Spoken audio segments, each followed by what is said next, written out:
Hello दोस्तों, आज हम शुरू करने जा रहे हैं यूनिट 2। यूनिट 1 का पूरा वीडियो पहले ही चैनल पर अपलोड किया जा चुका है। अगर आपने अभी तक नहीं देखा है तो उसे भी ज़रूर देख लेना, क्योंकि वहाँ भी हर टॉपिक को बिल्कुल आसान भाषा में समझाया गया है। इस वीडियो में यूनिट 2 का एक एक टॉपिक कवर किया गया है, जिससे आपका पूरा यूनिट अच्छे से तैयार हो जाएगा।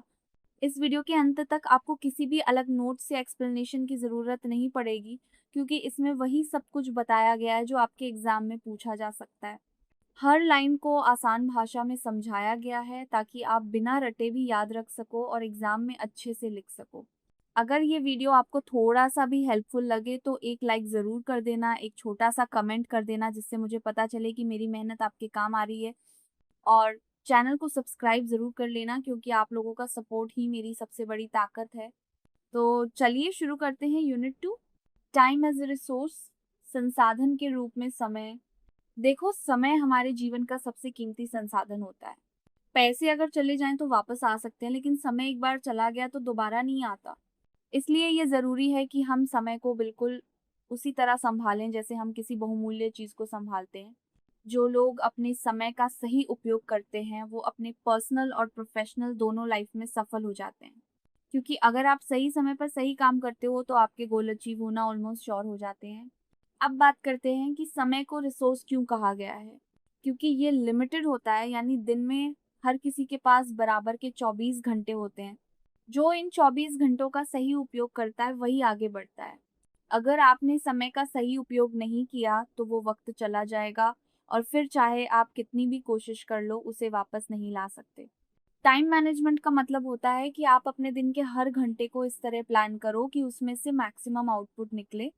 जैसे मान लो एक स्टूडेंट है जिसके पास पढ़ाई भी है, रेस्ट भी है और कुछ रेस्पॉन्सिबिलिटीज भी हैं। अगर वो अपनी दिनचर्या अच्छे से मैनेज करता है तो हर काम समय पर हो जाएगा और कोई टेंशन भी नहीं होगी। लेकिन अगर कोई टाइम को वेस्ट करता है या बिना प्लानिंग के चलता है तो ना तो उसका पढ़ाई में ध्यान लगता है और ना ही कोई रिजल्ट आता है।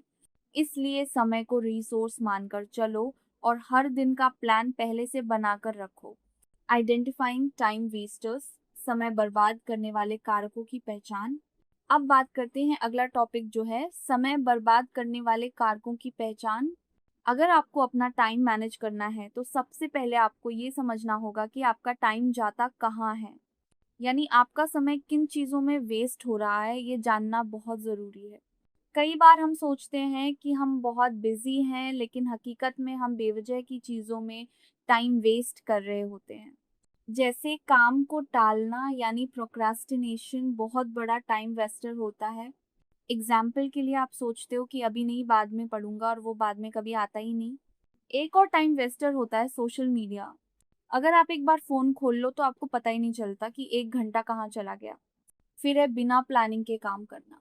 जब आपके पास कोई प्लान नहीं होता तो आप हर काम को इधर उधर टालते रहते हो और टाइम निकलता जाता है। बिना ज़रूरत की मीटिंग्स या फालतू की बातें भी बहुत टाइम खा जाती हैं। और सबसे ज़रूरी, जो लोग अपने गोल ही फिक्स नहीं करते उनका बहुत सारा समय यूं ही भटकने में चला जाता है। इसलिए ये सारी चीज़ें जो आपका समय बर्बाद करती हैं उन्हें पहचानो और उनसे दूर रहने की कोशिश करो। यही पहला स्टेप है इफ़ेक्टिव टाइम मैनेजमेंट की तरफ। Techniques for better time management, बेहतर समय प्रबंधन के उपाय। अब हम बात करने जा रहे हैं techniques for better time management, यानी बेहतर समय प्रबंधन के उपाय। अगर आप अपने टाइम का सही इस्तेमाल करना चाहते हो तो सबसे पहले आपको अपने दिन की एक टू डू लिस्ट बनानी चाहिए। यानी सुबह उठते ही डिसाइड करो कि आज आपको क्या क्या करना है। एग्जाम्पल के लिए, अगर आप एक स्टूडेंट हो तो आप तय कर सकते हो कि सुबह 2 घंटे पढ़ाई करनी है, फिर 1 घंटा नोट्स रिवाइज करना है, फिर प्रैक्टिस क्वेश्चंस करने हैं और शाम को कोई असाइनमेंट पूरा करना है। जब आपके पास लिस्ट होती है तो आप बिना भटके अपने काम करते जाते हो। दूसरी बात है कार्यों को प्राथमिकता देना, यानी आपको ये समझना होगा कि कौन सा काम सबसे ज़रूरी है और कौन सा थोड़ा बाद में भी हो सकता है। एग्जाम्पल के लिए, अगर कल आपकी परीक्षा है और आज किसी दोस्त का बर्थडे पार्टी है तो आपको पढ़ाई को प्राथमिकता देनी चाहिए। तीसरा उपाय है रियलिस्टिक डेडलाइन बनाना, यानी ऐसा टाइम फिक्स करो जिसमें आप सच में काम पूरा कर सको। अगर आप अनरियलिस्टिक टाइम सेट करोगे तो स्ट्रेस बढ़ेगा और काम पूरा भी नहीं होगा। चौथा पॉइंट है मल्टीटास्किंग से बचना, बहुत लोग एक साथ कई काम करने की कोशिश करते हैं, लेकिन इससे कोई काम अच्छे से नहीं हो पाता।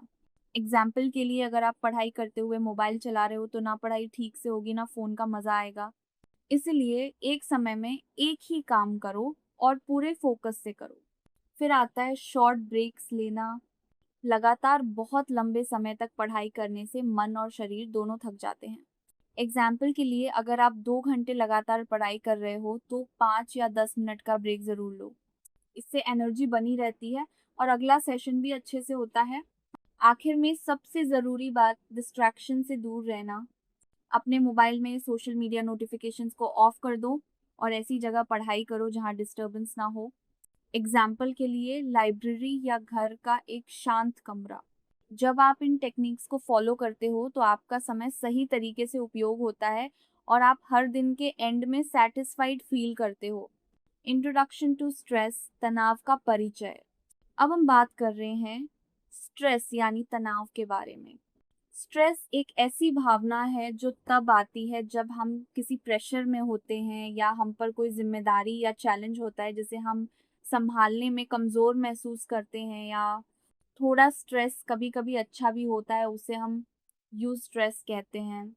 एग्जाम्पल, अगर आपको कोई कंपटीशन में भाग लेना है तो थोड़ा स्ट्रेस आपकी परफॉर्मेंस को इम्प्रूव कर सकता है, क्योंकि आप अलर्ट रहते हो और कोशिश करते हो बेस्ट देने की। लेकिन जब स्ट्रेस ज़्यादा हो जाता है और वो लंबे समय तक चलता है तो वो हमारे दिमाग और शरीर दोनों को नुकसान पहुंचाता है। एग्जाम्पल के लिए, अगर आप हर वक्त एग्ज़ाम को लेकर परेशान हो, हर वक्त नर्वस फील करते हो, तो आपकी नींद डिस्टर्ब हो सकती है, आपका खाना पीना बिगड़ सकता है और पढ़ाई पर भी असर पड़ेगा। इसलिए स्ट्रेस को पहचानना और उसको सही तरीके से हैंडल करना बहुत ज़रूरी होता है। स्ट्रेस हर किसी की लाइफ में आता है, लेकिन फ़र्क ये होता है कि कोई उसे संभाल लेता है और कोई उसी में उलझ जाता है। Causes and effects of stress, तनाव के कारण और प्रभाव। अब बात करते हैं स्ट्रेस के कारण और उसके प्रभावों की। स्ट्रेस का कोई एक कारण नहीं होता, ये अलग-अलग लोगों के लिए अलग हो सकता है। कभी-कभी काम का बोझ इतना बढ़ जाता है कि इंसान खुद को थका हुआ और कमज़ोर महसूस करने लगता है। एग्जाम्पल के लिए, अगर किसी स्टूडेंट को एक ही हफ्ते में 4 असाइनमेंट सबमिट करने हो और साथ में टेस्ट की तैयारी भी करनी हो तो वो बहुत प्रेशर्ड महसूस कर सकता है। पुअर टाइम मैनेजमेंट यानी समय की प्लानिंग सही से ना करना भी स्ट्रेस का बड़ा कारण होता है। जब आप सब कुछ आखिरी समय के लिए छोड़ देते हो तो टेंशन और नर्वसनेस बढ़ जाती है। एकेडमिक प्रेशर भी स्ट्रेस लाता है, जैसे पेरेंट्स की एक्सपेक्टेशंस बहुत ज़्यादा होना या क्लास में हमेशा टॉप करने का दबाव होना। फैमिली इश्यूज या फ्रेंड्स के साथ मिसअंडरस्टैंडिंग भी इमोशनल स्ट्रेस पैदा कर सकती है। कई बार फाइनेंशियल प्रॉब्लम यानी पैसों की समस्या भी इंसान को मेंटली परेशान कर देती है। अब बात करते हैं स्ट्रेस के इफ़ेक्ट्स की। सबसे पहले मेंटल लेवल पर स्ट्रेस चिंता पैदा करता है, इंसान इरिटेट फील करता है और कई बार डिप्रेशन जैसी स्थिति में पहुंच जाता है। फिर आता है फिजिकल इम्पैक्ट।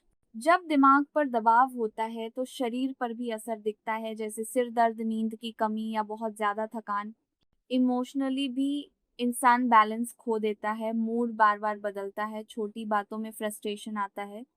और सबसे बड़ा असर ये होता है कि इंसान की पढ़ाई या काम पर सीधा असर पड़ता है। फोकस टूटता है, परफॉर्मेंस गिरता है और धीरे धीरे कॉन्फिडेंस भी कम होने लगता है। इसलिए स्ट्रेस को समझना और उससे बचना बहुत ज़रूरी है। मैनेजिंग स्ट्रेस, तनाव का प्रबंधन। अब जब हमने जाना कि स्ट्रेस क्या है और वो क्यों होता है, तो अब बात करते हैं कि उसे हैंडल कैसे करें, यानी उसका मैनेजमेंट कैसे करें। सबसे पहले तो ये पहचानना ज़रूरी होता है कि स्ट्रेस किस चीज़ की वजह से हो रहा है। जब कारण साफ होगा तभी सॉल्यूशन भी मिलेगा। एग्जाम्पल, अगर आपको पढ़ाई को लेकर स्ट्रेस है तो हो सकता है कि आप टाइम टेबल फॉलो नहीं कर रहे हो या बहुत सारे टॉपिक्स पेंडिंग हो। तो ऐसे में सबसे पहले कामों को ऑर्गेनाइज करो और उन्हें प्रायोरिटी के हिसाब से डिवाइड करो। नेक्स्ट स्टेप होता है रिलैक्सेशन टेक्निक्स को अपनाना, जैसे गहरी सांस लेना, मेडिटेशन करना या हल्का सा योगा करना। ये सब शरीर और दिमाग दोनों को रिलैक्स करते हैं। अच्छी नींद लेना और सही खान-पान भी स्ट्रेस कम करने में बहुत मदद करते हैं। अगर आपका शरीर वीक रहेगा, तो दिमाग भी अनस्टेबल रहेगा। हर दिन कम से कम 30 मिनट का एक्सरसाइज भी स्ट्रेस हार्मोन्स को कंट्रोल करता है और आपको फ्रेश फील करवाता है।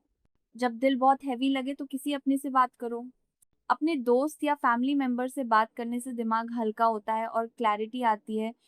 जो चीज़ें आपको खुशी देती हैं जैसे म्यूज़िक, पेंटिंग या वॉकिंग, वो भी स्ट्रेस से बाहर निकालती हैं। और सबसे ज़रूरी ये कि खुद से बहुत ज़्यादा एक्सपेक्टेशंस मत रखो और हर बार परफेक्ट दिखने की कोशिश मत करो। कभी-कभी खुद को आराम देना भी ज़रूरी होता है। रेज़्यूम बिल्डिंग, रिज़्यूमे बनाना। अब बात करते हैं रिज़्यूमे बिल्डिंग की, यानी रिज़्यूमे कैसे बनाएँ।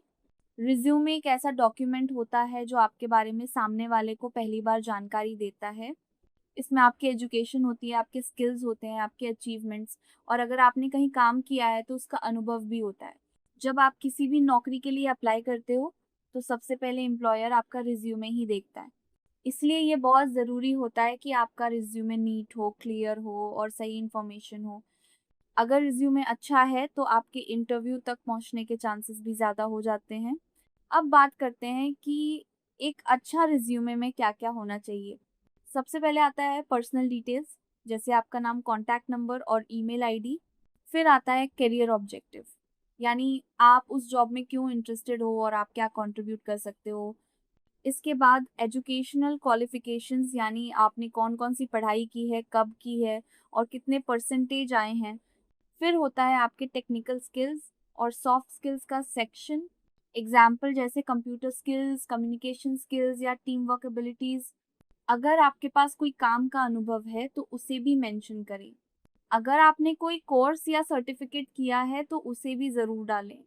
और अंत में एक छोटा-सा डिक्लेरेशन और आपकी सिग्नेचर होती है। रिज्यूमे में स्पेलिंग मिस्टेक्स नहीं होनी चाहिए और लेआउट साफ-सुथरा होना चाहिए। The art of participating in group discussion में भाग लेने की कला। अब अगला टॉपिक है ग्रुप डिस्कशन यानी जीडी, जिसमें आपकी कम्युनिकेशन स्किल, लॉजिकल थिंकिंग और कॉन्फिडेंस को चेक किया जाता है। जीडी में आमतौर पर 4 से 8 लोग होते हैं और उन्हें एक टॉपिक दिया जाता है जिस पर उन्हें डिस्कशन करना होता है। अब जीडी में पार्टिसिपेट करते समय किन बातों का ध्यान रखना चाहिए? सबसे पहले तो करंट टॉपिक्स पर अपनी जानकारी बनाए रखें, क्योंकि जीडी में टॉपिक्स अक्सर आज के इश्यूज से लिए जाते हैं। जब आप डिस्कशन में बैठते हो तो दूसरों की बात ध्यान से सुनना बहुत ज़रूरी होता है, और जब आप बोलो तो क्लियरली और कॉन्फिडेंटली बोलो। अपनी बात को सिर्फ ओपिनियन ना बनाओ, बल्कि उसे एग्जाम्पल या फैक्ट से सपोर्ट करो। एग्जाम्पल, अगर टॉपिक है सोशल मीडिया इज़ यूजफुल और हार्मफुल, तो आप अपने पॉइंट को किसी सर्वे या रियल लाइफ एक्सपीरियंस से सपोर्ट कर सकते हो। दूसरों की बात काटना नहीं चाहिए, और अगर कोई अपनी बात रख रहा है तो पहले सुनो फिर बोलो। रिस्पेक्टफुल लैंग्वेज और कॉन्फिडेंट बॉडी लैंग्वेज बहुत ज़रूरी होती है। आई कांटेक्ट बनाए रखो और नर्वस मत हो। एक अच्छा जीडी परफॉर्मर वही होता है जो डिस्कशन को आगे बढ़ाए, ना कि सिर्फ बोले। Interview, frequently asked questions, interview में बार बार पूछे जाने वाले प्रश्न। अब हम बात करते हैं इंटरव्यू प्रेपरेशन की। इंटरव्यू वो समय होता है जब एम्प्लॉयर आपके अंदर की पर्सनालिटी को पहचानता है। इसमें ये देखा जाता है कि आप जॉब के लिए कितने सूटेबल हो। कुछ कॉमन क्वेश्चंस होते हैं जो लगभग हर इंटरव्यू में पूछे जाते हैं, जैसे टेल मी अबाउट योरसेल्फ। इसमें आपको अपनी एजुकेशन, बैकग्राउंड और इंटरेस्ट के बारे में शॉर्ट और कॉन्फिडेंट तरीके से बताना होता है। फिर पूछा जाता है कि आपकी स्ट्रेंथ्स और वीकनेसेस क्या हैं। इसमें आपको सच बताना चाहिए लेकिन स्मार्ट तरीके से। एग्जाम्पल, अगर आप कहते हो कि मेरी कमज़ोरी है कि मैं परफेक्शनिस्ट हूँ, तो ये भी एक स्ट्रेंथ मानी जा सकती है। फिर आता है सवाल कि आप इस ऑर्गेनाइजेशन से क्यों जुड़ना चाहते हैं। इसके लिए आपको कंपनी के बारे में पहले से रिसर्च करना चाहिए। एक और कॉमन सवाल होता है, where do you see yourself in 5 years, यानी आप भविष्य में क्या बनना चाहते हो। और मोस्ट इम्पॉर्टेंट होता है, why should we hire you. इसका आंसर आपको अपने स्ट्रेंथ्स और जॉब की रिक्वायरमेंट्स को ध्यान में रखकर देना होता है। इंटरव्यू से पहले मॉक इंटरव्यू का प्रैक्टिस करो, मिरर के सामने बोलने का अभ्यास करो और हमेशा प्रोफेशनल ड्रेस में जाओ। Mock interview sessions. Mock interview sessions. अब बात करते हैं मॉक इंटरव्यू सेशंस की। मॉक इंटरव्यू यानी प्रैक्टिस इंटरव्यू, जिससे आपको रियल इंटरव्यू जैसी फीलिंग आती है। ये आपके नर्वसनेस को कम करता है और कॉन्फिडेंस बढ़ाता है। मॉक इंटरव्यू से आपको ये पता चलता है कि आप कहाँ गलती कर रहे हो, क्या इम्प्रूव करना है और कैसे अपनी बात और बेटर तरीके से रखनी है। आपका कम्युनिकेशन स्टाइल, बॉडी लैंग्वेज और रिस्पॉन्सेस सब इम्प्रूव होते हैं। अगर आप अपने टीचर फ्रेंड या करियर काउंसलर के साथ मॉक इंटरव्यू करते हो, तो आपको फीडबैक भी मिलता है जिससे आप और अच्छे से तैयार हो पाते हो। मॉक इंटरव्यू से आप टाइम पर जवाब देना सीखते हो और वॉइस टोन को कंट्रोल करना भी। इसीलिए रियल इंटरव्यू से पहले 2 से 3 मॉक इंटरव्यू ज़रूर प्रैक्टिस करना चाहिए। तो यही था यूनिट 2 का पूरा वीडियो। मैंने कोशिश की है कि इसमें हर टॉपिक को एकदम आसान भाषा में आपको समझा सकूं ताकि आपको कहीं और भटकने की ज़रूरत ना पड़े। सच बताऊं तो एक-एक लाइन समझाने में बहुत ज़्यादा मेहनत लगती है। दिन-रात बस यही सोचती हूँ कि कैसे आप लोगों को सब कुछ अच्छे से समझ आ जाए। अगर आपको ये वीडियो हेल्पफुल लगा हो, अगर इससे आपको थोड़ा भी समझ आया हो, तो प्लीज़ एक छोटा-सा थैंक यू नीचे कमेंट कर देना। आपका एक कमेंट, एक लाइक मेरी मेहनत को सच्चा रिजल्ट देता है और मुझे आगे और भी अच्छे से कंटेंट बनाने की ताकत देता है। और अगर अभी तक आपने चैनल को सब्सक्राइब नहीं किया है तो प्लीज़ सब्सक्राइब ज़रूर कर लेना, क्योंकि आगे आने वाले यूनिट्स भी इसी तरह पूरे और आसान तरीके से समझाए जाएंगे। मिलते हैं अगले यूनिट में, तब तक के लिए अपना ख्याल रखना और पढ़ाई करते रहना।